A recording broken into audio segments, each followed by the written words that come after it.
గాడిద మాట్లాడింది తెలుసా మీకు? తెలియదా? సరే పర్లేదు. గాడిద బిలాము తోటి మాట్లాడుతుంది. బిలాం ఎవరయ్యా అంటే ప్రవక్త. ప్రవక్త ఎవరు? ఒక 1000 ఏళ్ళు, ఒక 100 ఏళ్ళు, ఒక 500 ఏళ్ళకు జరగబోయేదాన్ని ముందుగా చెప్పేటోడు ప్రవక్త. మరి బిలాం ఎందుకు పోతుండంటే ఈ ఇశ్రాయేలీలను శపించాలని బాలాకు అనే రాజు ఈయన తొలకపోయాడు. రమ్మంటే పోతున్నాడు. అప్పుడు కొడుతుంటే గాడిద అప్పుడు బిలాం తోటి మాట్లాడి, నేను ఎన్నో సంవత్సరాలుగా నిన్ను మోస్తున్నా కదా, మరి ఏనాడైనా నేను ఇట్లా దారి తప్పించిన్నా, నన్ను ఎందుకు కొడుతున్నావు అని బిలాం అడిగితే ఆ గాడిద బిలాం ఏమన్నాడు, నా చేతిలో కట్టినది కాబట్టి ఏం చేసినా కొట్టినా, అదే ఖడ్గం ఉంటే నరికేస్తోంది అన్నాడు. ఏమన్నాడు? వింటలేరా? పసపున్నా పర్లేదు, వినండి, జరిసేపే కదా. ఏమన్నాడు? ఖడ్గం ఉంటే నరికేస్తోంది అన్నాడు. అప్పుడు ఆయన కళ్ళు తెరవబడి దేవుని యొక్క దూతను చూసి సాష్టాంగపడి, నా తప్పైంది, నన్ను క్షమించమని వేడుకున్నాను. అప్పుడు దూత ఏమన్నదంటే, బిలాము, నీ దూత నిన్ను 3 సార్లు ప్రాణాలతో కాపాడింది. ఒకవేళ నీ గాడిద నిన్ను పక్కకు తీసుకపోక అట్లనే తెచ్చి ఉంటే నా ఖడ్గానికి నువ్వు బలైపోయేటోడివి అన్న. మరి కొన్ని యుద్ధాల్లో కొన్ని దేవదూతలు యుద్ధం చేసినట్టు చూస్తాం. ఒక్క దూత కొన్ని లక్షల మందిని చంపేసినట్టు చూస్తాం బైబిల్లో. ఒక దూత లక్షల మందిని చంపేసి. మరి బిలాము ఆగుతుండే నా దూతకు? ఆగకుండి. అలాగే బిలాము కళ్ళు ఎట్లయితే మూతపడినాయో, బిలాము ఎట్లయితే ఆ దూతను తెలుసుకోలేకపోయిండో, అట్లే ఆ జనాంగం గిట్ట క్రీస్తు సిలువలో మరణించి మళ్ళీ లేచేది జరగవలసినది కాబట్టి వాళ్ళు దాన్ని గ్రహింపలేకపోయారు. అదే చెప్తుండే యేసుక్రీస్తు ఏమని, వీరు ఎరుగరు, నేను మెషియనని వీరు ఎరుగరు, నేను దేవుని కుమారుణ్ణని వీళ్ళు ఎరుగరు, కాబట్టి నన్ను వీళ్ళు ఈయనను హింసిస్తారని, చంపుతారని, కొడతారని దేవునికి తెలియదా? తెలుసా? తెలియదా? తెలుసు. మరి యేసుక్రీస్తు ఆ గిన్నెలో చూసినప్పుడు ఏమేమి జరుగుతుందో అంతా ఆయనకు తెలుసు. అయితే జరగవలసిన కార్యం ఎప్పుడు జరగకుండా మానదు. నువ్వు ఎన్ని జాగ్రత్తలు పడ్డా, నువ్వు ఎంత బైబిల్ చదివినా, ఎన్ని ప్రార్థనలు చేసినా, జరగవలసింది దాని టైం వచ్చినప్పుడు అది జరుగుతూనే ఉంటుంది. ఇక్కడ అది జరిగింది. ఏ వ్యక్తి కోసం 100,000 సంవత్సరాలుగా ఈ యూదులు ఎదురు చూస్తున్నారో, ఏ మెస్సయా కోసం వీళ్ళు ఎదురు చూస్తున్నారో, ఆ మెస్సయా వీళ్ళ వంశంలోనే పుట్టిండు, వీళ్ళ దగ్గరనే పెరిగిండు, వీళ్ళ దగ్గరనే అద్భుతాలు చేసిండు, వీళ్ళ దగ్గరనే చచ్చిపోయిన లాజర్ను సైతం లేపిండు. అయినప్పటికీ మరి ఈయన మెస్సయా అని వాళ్ళు గుర్తించలేకపోయారు. దానికే యేసుక్రీస్తు తండ్రిని వేడుకుంటున్నది, తండ్రి వీరికి తెలియదు కనుక వీరిని క్షమించుము. అయితే ఈ పిలాతు చేతులు కడుక్కున్నప్పుడు యూదులు ఏమంటారు? ఆ పాపము మా మీదను మా పిల్లల మీదను రానిగాక, పిలాతు మీదకి పోకపోని. అయితే యేసుక్రీస్తు చనిపోయిన తర్వాత, అంటే క్రీస్తు శకం 70వ సంవత్సరంలో ఏం జరిగిందంటే, టైటస్ అనే రాజు ఈ యూదా మీదకి యుద్ధానికి వచ్చి ఈ యూదా ప్రజలను ఎందరినో చంపేసి యూదా పట్టణాన్ని కాల్చేసి, అప్పటికి ఆ ఆలయం ముందు సొలొమోను కట్టిండు, దాన్ని నెబుకద్నెజర్ కూలగొట్టి కాలబెట్టేసిండు. తర్వాత అదే స్థానంలో నెహెమ్యా, ఎజ్రా కట్టిండ్రు, దాన్ని హేరోదు మెరుగుపరిచిండు. మళ్ళీ తర్వాత క్రీస్తు 70లో ఈ టైటస్ అనే వ్యక్తి ఆ ఆలయాన్ని పూర్తిగా నాశనం పట్టేసిండు. యేసుక్రీస్తు మట్లాదివారం రోజు ఏ ఆలయానికి అయితే పోయిండో ఆ ఆలయం ప్రస్తుతానికి ఈ భూమి మీద లేదు, అది పూర్తిగా కూల్చేయబడ్డది. వాళ్ళు కూల్చేసి కాల్చేసిన తర్వాత ఆ ఆలయంలోని ఒక్క గోడ మాత్రమే మిగిలింది. ప్రస్తుతానికి ఆ గోడ ఇప్పటికీ ఇజ్రాయెల్ దేశంలో ఉన్నది, యెరూషలేం నగరంలోనే ఉంది.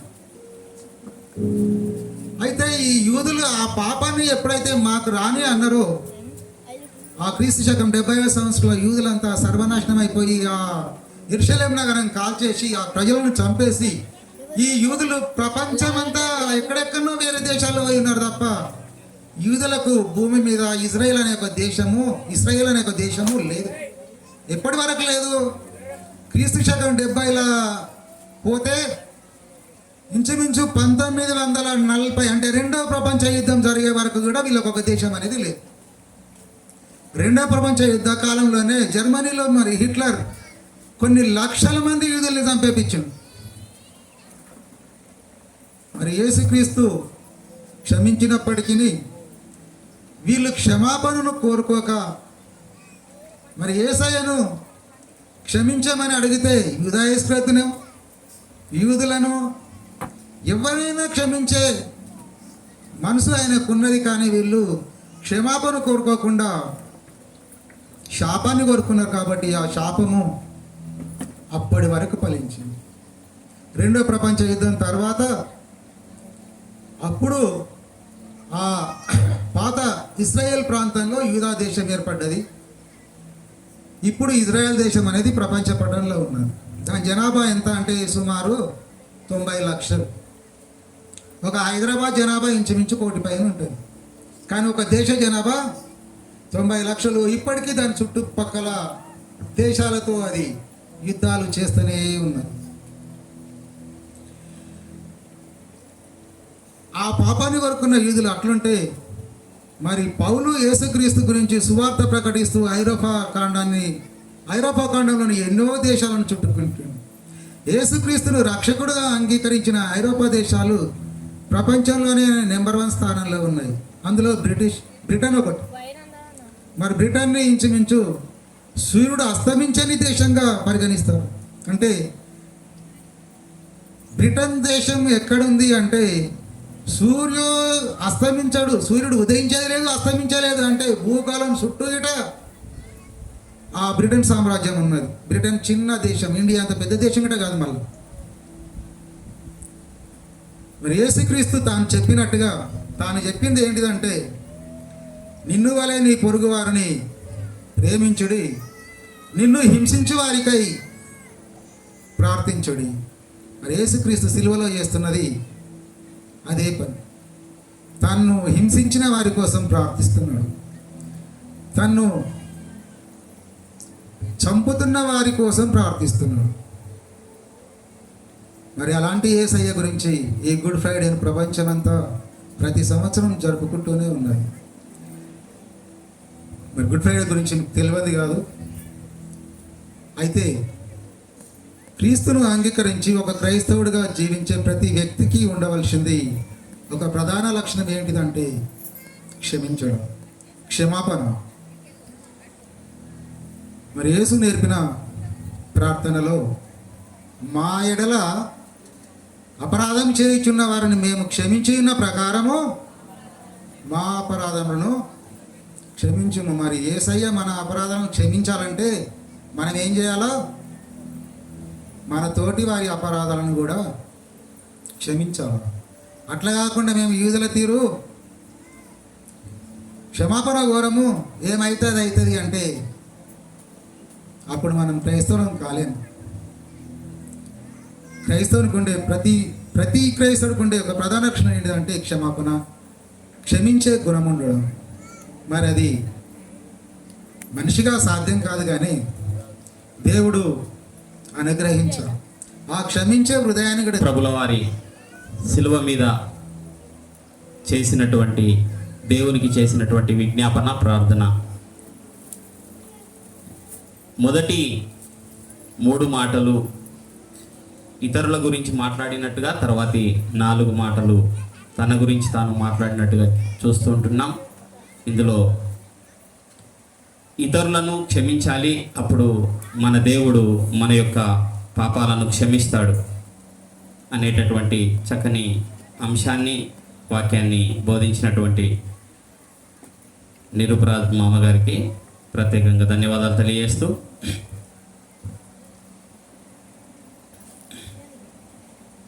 సియోనులో నుండి దీవించే నా దేవుడు సింహాసనమందు తేజోమయుడు, కష్టాలలో వేదనలో బాధలో ఉన్న నీకు ఓదార్పునిచ్చునుగాక.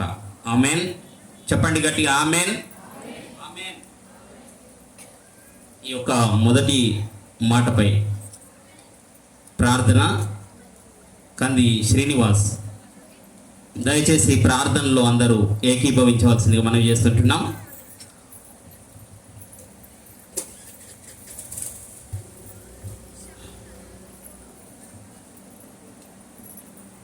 పరిశుద్ధుడా, ప్రేమగల తండ్రి యేసయ్యా, నీకు వందనాలు తండ్రి.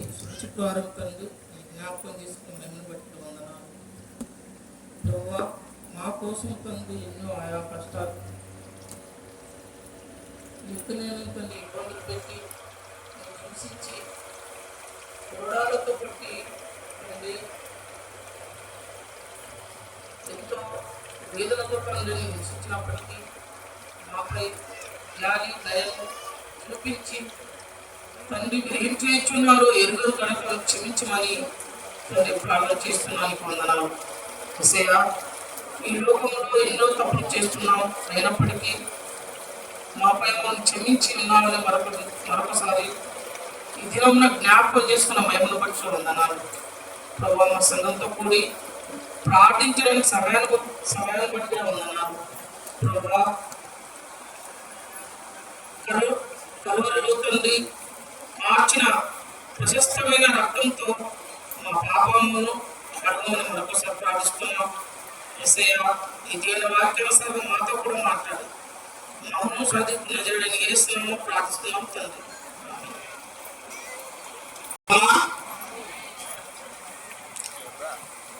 జరా డల్ అయిపోయారు, యాక్టివ్గా లేరు, హుషారుగా లేరు.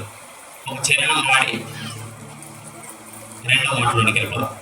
సిలువపై నీవు చిందించిన రక్తం సకల పాపాలన్నీ కడుగునయ్యా నిత్యం, సకల పాపాలన్నీ కడుగునయ్యా నిత్యం.